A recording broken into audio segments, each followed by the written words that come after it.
The aquarium of the Pacific behind me and King Taco behind me. Shoreline Drive-In, the Pacific Ocean in front of me. Could only be the LBC. Welcome along then to Grid Network. I am Jackson Lambros from Outlet Media, here to fill you in on all of the questions we really have for this weekend. I was obviously at Thermal, but we didn't really get a lot of answers. We just kind of got $500,000 to Alex Pillow. The big guys we really need to ask about, though, Team Penske. Joseph Newgarden dominated the opening round here at St. Petersburg, led 90% of the laps, pole position, dominated that race. We're here at Long Beach, another street circuit. Can Team Penske, and more specifically, can Joseph Newgarden carry that level of dominance into this second, not third, second round of the NTT Data INDYCAR Series? Let's hear from him. Joseph Newgarden, you absolutely destroyed St. Petersburg in the best way. Led 90% of the laps, pole position, Grand Slam. Do we think you're going to be able to carry that dominance into another street circuit here at Long Beach? I think it's possible. I don't know if that's going to happen, but I think we're in a good position to have a super strong weekend, and I'm excited to see how we come out of the gates here. But it's hard to predict. This IndyCar just changes so rapidly. You can have one good weekend or one good year, and then the next weekend or the next year you're in a different spot. But I feel the potential is there for us. I don't know if it'll be St. Pete-esque performance, but I hope it's there. Two silly ones here. You've ran a lot of really good-looking liveries with Penske, and I want to know if any stand out in your tenure with them as a personal favorite. I've had some great sponsors, great liveries, as you said. The PPG paint scheme is certainly one of my favorites. I think it's everybody's, when we go to a track. I love the Hitachi car because I just, when I think of my career at Team Penske, I really think of that car. And then the shell car at Indy it becomes so iconic to me personally when you win the race there. Then you're like attached to that livery forever. So that's where the shell livery stands out. But it was a beautiful car last year, and I'm glad that we're coming back with the same one. I feel like the thermal test shell car from last year was also really slept on. I love that car. Sorry. I agree. Last question here. Let's say you get to drive the two-seater and can throw any celebrity in the back seat. Who are you putting in there? There's so many that I would put in. Just take the 100 people, list of celebrities, just put them all in it. I think they should all experience it. I don't know. I would probably. It's hard to just pick one. Gosh, I don't know. It's so difficult to pick one person. I can say Taylor Swift for you. Oh yeah, that's a great choice. Taylor Swift, Joseph Newgarden, guys. I'll echo that. Yeah, very nice choice. Thank you. Willpower, you're back at Long Beach. Super long history here. What stands out for you as a favorite memory at this track? Winning here is always a great memory. It's been a long time since I've won a race here. I can't actually remember the year. It's either, I think it's like 12 or 14, I think. But cool place, a lot of history, and a very, very good venue, very good area to have a race. Pretty cool. I feel like every time I ask a driver about what is a struggle for them at this track, I get a different answer. What is a part of Long Beach that you consistently have to come back to in debriefs, whether it's the fountains or the bumps at turn 9? What's consistently been a struggle for you? Man, actually, turn 8's a tough one for me. The commitment into that corner where you apex the wall, and it's kind of downhill and feels like quite high speed. It's crazy. What blows my mind is how tight the competition is here, considering how many corners there are on the track, that many people can be that close. But it seems every year it's like, top 10's covered by like 2/10. So, but that's just, that's the great thing about IndyCar right now. Anyone can win, and it's super, super competitive field. You guys swept the top 4, minus second with Pato right behind you. But what needs to happen this weekend to carry that street course speed and pace for you guys? I think we'll all have the ability to win, honestly. I think our cars are great. The engine's great right now. So I feel like it'll be a very competitive year for our team. That doesn't necessarily say we're going to win every race, but I feel like if we do everything right, we'll be in contention. Going to end here with 2 more fun questions. Been a long time guy with Verizon. I'm curious if you have a favorite race, year, season livery that you've driven. Man, I would say last year the 22 championship livery was really nice, and the 14 sort of 2010 to 14 livery Yeah. was pretty cool. So, yeah, it's one of those two. I like them both.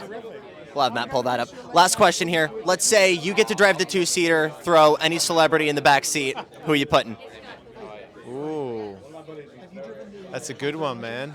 I don't know why Brad Pitt came to my mind, but it'd be like a top-level celebrity that you get to take, man. Like, I don't think we've gotten Brad Pitt before. I'm rocking with it. Who's the biggest celebrity right now in the world? Probably Taylor Swift, but Yeah, I was going to say that too. Yeah, I guess you put. Yeah, if you had Taylor Swift support, the series would grow big time. Caitlin Clark, Indy Fever. I don't know whether. Yeah, it'd be hard to fit her in. Like she's 6'6" or something. We get Graham in the car though. Like, 6'6". she's a bit bigger than Graham, but Graham. Yeah, she'd be good. Yeah. willpower, guys. And of course, as we know, if anyone is able to bring that fight to Team Penske, it's going to be Andretti Global. Whether it's Kyle Kirkwood, Colton Herta, all defending champions here, we know that their damper system is fast on this track. But the question is, can they match the level that Team Penske has already brought this early in the season? Let's hear from your defending champion here on the streets of Long Beach, Kyle Kirkwood, see what he has to think. Kyle Kirkwood, you're defending Long Beach champion. How are we feeling going into this weekend? Yeah, fantastic. Obviously, Andretti's been really good here in the past. They've won a lot of races here in the past 10 years or so. So a lot of confidence with that. But there's also a target on my back now that I'm the defending champion. So a bit of confidence, a bit of pressure as well. But excited to be back here. Excited to be back on the streets of Long Beach. It's just a fun track to drive in general. You follow a really long line of Andretti Autosport drivers to win here. Obviously, Colton Herta, Alex Rossi when he was still a part of this crew. Team Penske's coming off a real dominant stretch, especially at St. Petersburg, first, third, and fourth. What is your guys' approach to bringing the fight to them this weekend? I mean, just doing the same things we always do here. I mean, that's all it's going to really take, right? I think the year before I won, it was Joseph, right? So they're always contenders. It's always hard to win a IndyCar race in general, but this one is one of our better ones. So just, I mean, doing everything that we normally do here is the important thing. Obviously, St. Pete wasn't exactly perfect by any means for our team, but we can improve off of it, and we feel like we're in a better spot than we were last year, even given that we still won here and finished first, second, and fourth. So we're in a good spot.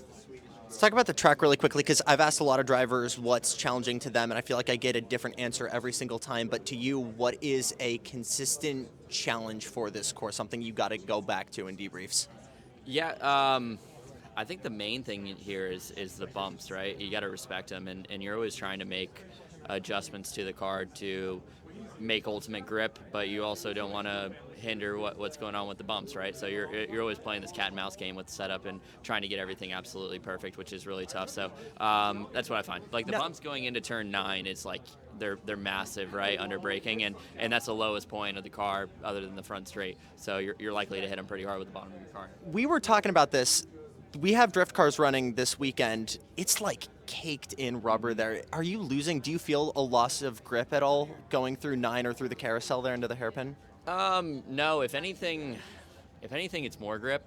But I'd say in the beginning, like, we tear up some of their rubber and then we add on top of their rubber. Really? So it's kind of give and take, right? Like, I think in the first session, fortunately, we're not the first cars that go on track, right? IMSA already did a very long session. They're going to do another one before we even go on track. So they kind of burn up all the bad rubber and just add good rubber to that what is already existing rubber. Okay. So it's actually probably a benefit for us as long as you get the track clean enough, right? Like if you go and walk the track beforehand, you'll realize that a lot of that drift rubber is just clag, you know, it's just getting thrown up. It's not actually getting laid down. So as long as that's cleaned up, then everything's fine. I want to end on 2 fun questions here. First of all, you're driving a car that stands out in the best way possible, Pink Auto Nation. Would you say that is your favorite livery you've driven? And you can give me a past car that you've driven that's maybe a favorite livery for you? I mean, that's my favorite. That's my favorite livery by far. I really like it. It's the car that I won my first race with here a year ago now, and car I won my second race with. So best season of my career was in that livery. So I really adore it. It definitely grew on me, right? Like not most people were like, oh yeah, I'm gonna go drive a pink car out here. But as I drove it, and as I got used to it, as I saw photos of it, I was like, man, this is a really good looking car. So I really like it. I'm glad that we're able to rep those colors once again this year, and hopefully continue to into the future. Right on. Last question. If you had the opportunity to give any celebrity a ride in the two-seater, who you throwing in the back? Ooh, I don't know. It'd probably be a comedian. I'm trying to think who. I don't know. Somebody that's. I can help you out. We've gotten a lot of Kevin Harts. Kevin Hart would be hilarious. Yeah? That would be a really good one. That's a good one. We'll leave it at Kevin Hart. Yeah. Kyle Kirkwood, guys. So the question then is, if it's not Andretti and if it's not Ganassi, well, who could it possibly be? We know that the Aero McLaren guys are fast, whether it's Award who topped the practice sessions. It's not David Malukas in the car this weekend. It is actually Theo Pourchaire, who made his first ever start in an IndyCar today. First ever time in an IndyCar today, not start. But of course, Alexander Rossi, who has admitted to needing a lot of pickups on his performance at the end of last year to really, really make things stick. It's been a strong start so far this weekend. Let's hear from him. Alex, we were talking way back at Sonoma, said the biggest thing you needed to improve on was qualifying. Qualified 15th at St. Pete, worked your way forward, was the only McLaren in the main event at Thermal and showed pace all weekend. What are our vibes so far for this season? Yeah, good. I mean, I think that we had some issues in qualifying at St. Pete, but we had a top 6 car. So yeah, I mean, I feel like we've addressed a lot of the issues that we had last year, but obviously we've only really had one event, so it's TBD still. We're not counting Thermal? No, because I mean that wasn't an event. We were doing a lot of things as a team to try and answer questions and such, which you would only do on something that wasn't a points-paying event. So yeah, we're going into round 2 right now. I feel like every time I ask drivers about this course and ask them what is a challenge for them, I get a different answer, whether it's the fountain or turn 9. What for you is something you're consistently going back to during debriefs, or something you consistently struggle with here? I mean, it depends on the day, really. These tracks and cars are so temperature and wind sensitive. I would say historically, traction out of the fountain is the hardest area to get right and really improve. I can see the braking at 9 being a challenge. Turn 8, last year in particular, they repaved some of it, so it was a seam at the apex, which was quite challenging. I mean, every corner has its unique set of challenges. Turn 11 can be difficult depending on the wind direction, so it really depends. But I would say probably the fountain is the one that year after year is the most annoying. 2 fun ones to end it here.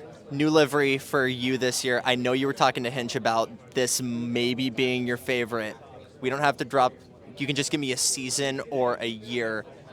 Is there anything that maybe tops this livery? No, not at all. I mean, my favorite car prior to this was the 2018 Napa car.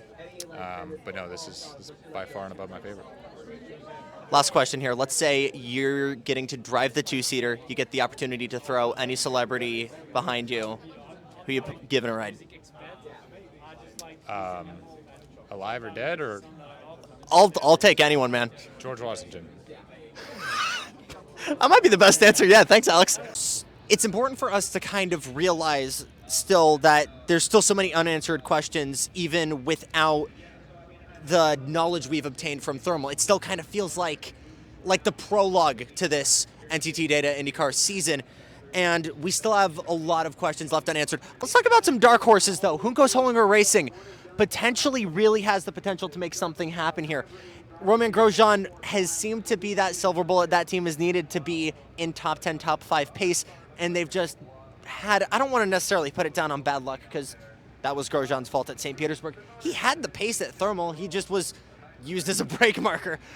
But if we know anything about Romain Grosjean, he will drive the wheels off of absolutely anything. And we know he's been fast here at Long Beach, podiums numerous times. Let's see what he has to say about his chances this weekend and what it's like moving in with this new team at Juncos. Romain Grosjean, back at Long Beach, how are your feelings going into this weekend so far? No, it's always a good race, always a good vibe around here. It's a nice place to be. You know, we got the sea, we got the sun, we have a lot of fans, so it's exciting.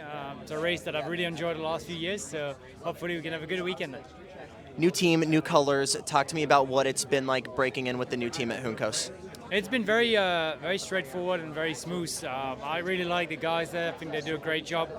We're one of the youngest and smallest team on the grid, but I think we can still do really good things. So I was very impressed with our qualifying in St. Pete, and I'm hoping we can carry that form towards Long Beach. I wanted to talk about that because you guys have really shown strong pace and have been hit with some bad luck. What is your reaction to kind of build off of this going into this race and the rest of the season? I think we're very young, so St. Pete was better than I thought it was going to be. Here I want to see where we are and establish the baseline, but I think if we work in the same direction as we did back then, we should be all right. Let's talk about the track really quickly because I feel like every time I ask a driver, I get a different response for what's challenging to them about this straight course. For you, what's something that you always got to mention again in debriefs or something that you're always coming back to for laps?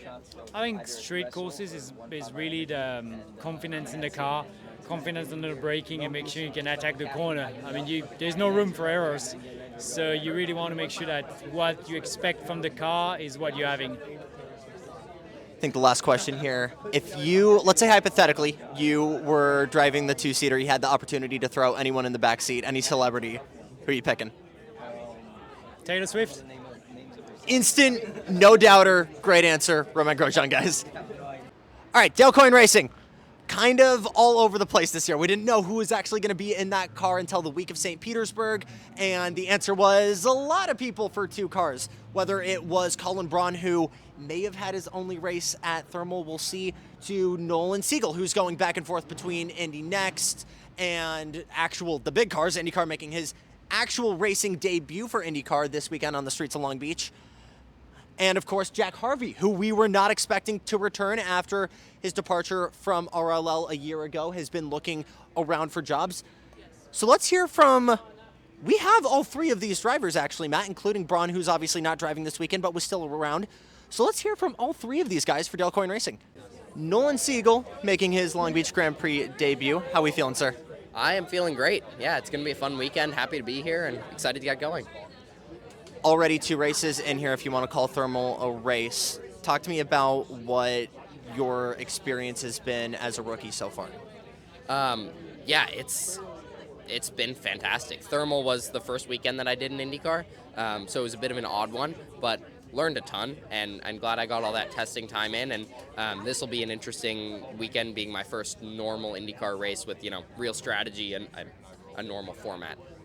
So I don't really know what to expect. It's still a lot of new things, but yeah, having a great time. Weekend is young, but talk to me about what is the early bar for this weekend, something where if we're talking end of Sunday, you can say, I've had a good weekend. I think it's really hard to put a result on the board at this point. We don't really know where we're going to stack up. But, I'm going to do the best that I possibly can.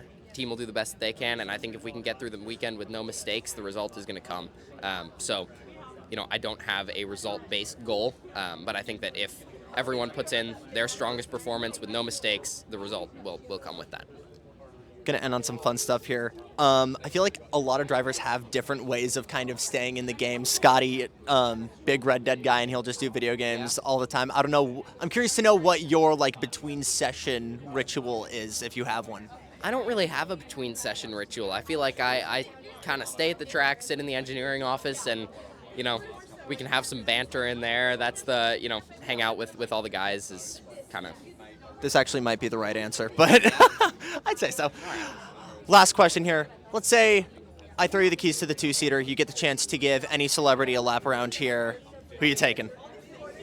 Any celebrity?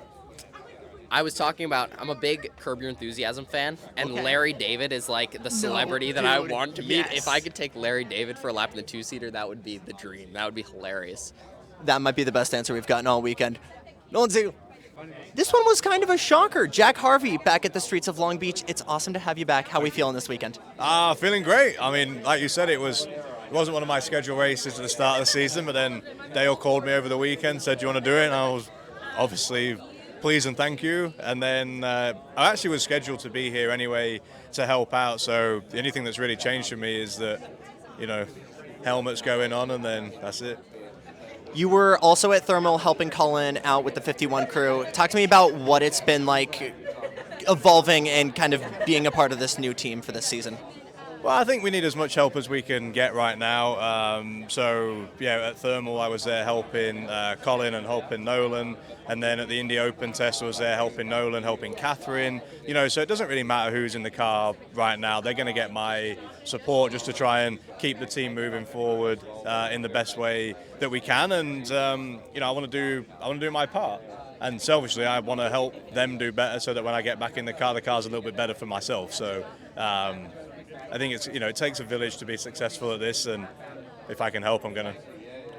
I feel like every time I ask a driver about what is a struggle for them at Long Beach, I'll get 90 different answers, whether it's the fountain, whether it's getting traction out of 8 or the bumps in 9. What is a consistent struggle for you at this course? Honestly, I think being able to ride like all the bumps and all the curbs well without affecting braking. I think that's always been the thing that is that I have to spend a lot of time thinking about and accepting that even into turn 1 it can be a little bit bumpy sometimes, but the way you attack the entry there and ride the curb a little bit. I mean, there's a lot going on, so trying to find a good balance in the car I think is the first big thing, and then you mentioned some of the others, so it'll be interesting just to see how the race goes. Sometimes dead gear's not super high, so should be interesting. We're going to do the hard pivot here. Scott McLaughlin has said that his big kind of between session meditation is video games, big Red Dead guy. I'm curious if you're also in that wheelhouse. I've never seen anybody put Red Dead in a meditation category. Just staying in like the flow of the race weekend, I guess. Yeah. Well, so I don't know. I feel like the weekends now are so compact that there really doesn't feel like there's time to do anything. And I keep telling Scott he needs to invite me onto his bus so we can hang out and do stuff. But I feel like when the weekend starts right now, it's just go, go, go. During May, I think there's normally some downtimes here and there. Madden would probably be my video game choice to go to. I used to be really good at FIFA, but I haven't played for a while. I just a chill guy, really. I know as a fact you're a big Pokemon Go guy, and I need to know as a fact what's your top row, ultimate shiny collection here. I need to know what's your prized possession. Probably the Bagon shiny that I got a while ago. That felt pretty gnarly. I was pretty happy about that. And that was it wasn't one of the community days or anything. It was just a straight shiny in the wild kind of deal. And then really wanted a shiny Growlithe. That was my next thing. And there was a community day, but I was in the UK and I was traveling when it happened. I missed it. I was mad. I got a Tapu Koko shiny too. Dude. Yeah. I'm giving you my friend code after this. This is nuts. Couple more questions here. Going back to racing, you've driven a lot of really good-looking race cars. Does anything stand out as a favorite from your history? Just from purely the car. Purely aesthetics, car look good. Well, obviously our number 18 Invest at Dale Coyne Racing looks pretty good. I thought there was one year, I think it might have been 2021, our AutoNation Sirius XM car just seemed to really pop and shine, and that was cool. And also I was just a big fan of the hub car. Last year, I thought that looked, the blue and the white and the black looked really good. So yeah, probably something like that. But it might not have been the car that people are going to remember. In my first Indy 500, we gap guard was on the car along with AutoNation, and then people kept calling it the Neapolitan car. It looked a bit like... I remember. Matt, pull it up. That black, yellow, and pink. A color combo that feels like it shouldn't work, but maybe it did work. It did. I think it did. So, yeah. 2 more rapid fire. You get the opportunity to give anyone a ride in the 2-seater, celebrity. Who are you putting in the back seat?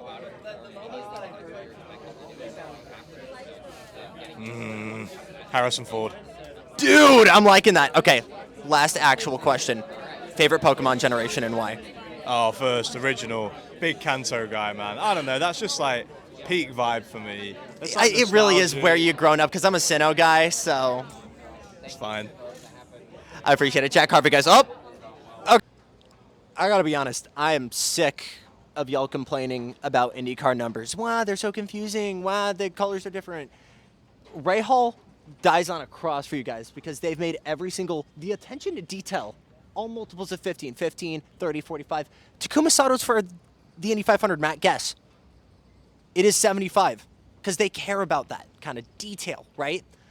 But let's talk about the 45 entry here. Pietro Fittipaldi making his full-time debut this season. Ironically, though, he's raced in 2 different seasons. This is the first time ever at the streets of Long Beach. Definitely a jump into the deep end for Pietro Fittipaldi. Got to talk with him during the bullpen as well. Here's what he had to say. Pietro Fittipaldi, I first saw you at Phoenix in 2018 for your first race at Phoenix, and now 5 years out, finally a full-time IndyCar driver. Talk to me about how that feels. Yeah, I'm super happy with the opportunity. I remember that race in Phoenix. Like, there was so much for me to learn. It was like my first oval IndyCar race, and it's crazy. That was like 6 years ago now. So time goes by very fast. But to be having the opportunity to race an IndyCar full time is something I've wanted for a very long time, and I'm so happy about it. Very excited. My first time here at Long Beach. It's an iconic Grand Prix. And it's amazing. I can just feel the hype of the event already just being here for a few days. I'm looking forward to going out the track for the first time today and learning. There's a lot to learn. I don't know the track, so I've got to take it step by step and really push when it counts in qualifying and the race. Let's talk about your expectations for this weekend, because again, 3 seasons on your record, but still your debut here at Long Beach. Talk to me about what you are most excited for this weekend and maybe what you're most anxious for. Well, I think the most excited is just going out on track and feeling how the track is. You know, you see a lot of onboards and a lot of the races, and it looks like that street circuit where a lot of the drivers enjoy. It's very flowy, but there's a lot of like medium speed corners here where you need to have confidence with the car to throw the speed into the corners. And honestly, it's just looking forward to just evolving session by session, because the more laps you do, especially when you don't know a track and you're racing with guys that have done 10, 15 races here, it's like the more laps you do, you know, the more competitive you're going to be. So the focus for me is just trying to maximize as many laps as I can do in practice. I want to shift gears really quickly to a new guy joining the grid for what might just be this weekend. Teo Porcher, coming from Formula 2. You spent a good amount of time climbing that ladder yourself. Can you kind of put us in maybe his eyes and what that transition is, jumping from a junior Formula car into an Indy car? Well, I think it's great that he's having the opportunity. He raced with my brother in Formula 2, and you know, I remember last year watching the Baku Grand Prix. I think him and my brother were fighting for P2 in the race and stuff, and it was very cool. You know, he's an F2 champion, and my brother actually got the chance to drive the Indy car in October of last year, and he said the Formula 2 car is actually very similar to the Indy car. Yeah. So he said, you know, it's a car that has a lot of similarities. I was surprised when he said that. But for sure, for Teo, it's going to be very difficult first weekend, like getting the first experience with the car at the race weekend at a street circuit. It's not an easy ask. But yeah, super cool to have him on the grid. Going to end with 2 kind of fun questions here. You're running the 5-hour Energy livery this weekend. Do you have, it can be any series, any season, do you have a favorite specific livery or driver suit that you've been in? Well, the 5-hour Energy car looks very cool. And then we had the purple car at St. Pete, which was the Oakberry Pinot Store car. A car that I won a championship with. It was in 2017. It was a World Series 3.5 championship, and it was a black and gold Lotus livery, and that was very cool. Matt, we're going to have you throw that up because that sounds awesome. Last question here for you. Let's say you have the opportunity to go out in the 2-seater and throw any celebrity you want in the back seat. Who are you throwing back there? Oh, man. I don't know. Ooh, that's a tough one. Honestly, I love watching the Leonardo DiCaprio movies. So if I can have him in the back seat and be able to have a conversation with him after, I think that would be pretty cool. That's the first DiCaprio we've gotten. Pietro Fittipaldi, guys. And that's pretty much it from us for day 1 here at Long Beach. I still really don't have a lot of answers for you guys for who's going to get pulled tomorrow. I think Pato naturally is a quick choice. He was quickest today for practice. Christian Lundgaard, fast at Toronto. Good street course guy, but do we know if the Hondas have the straight line speed, right? We still have a lot of questions, and we're going to do everything we can to get you answers. Stay tuned here. Do not go anywhere. Of course, you can follow me at Jackson.Lambros and all of our work here at Outlap Media Official. And for all things NTT INDYCAR Series, NASCAR, Formula One, stay to the grid.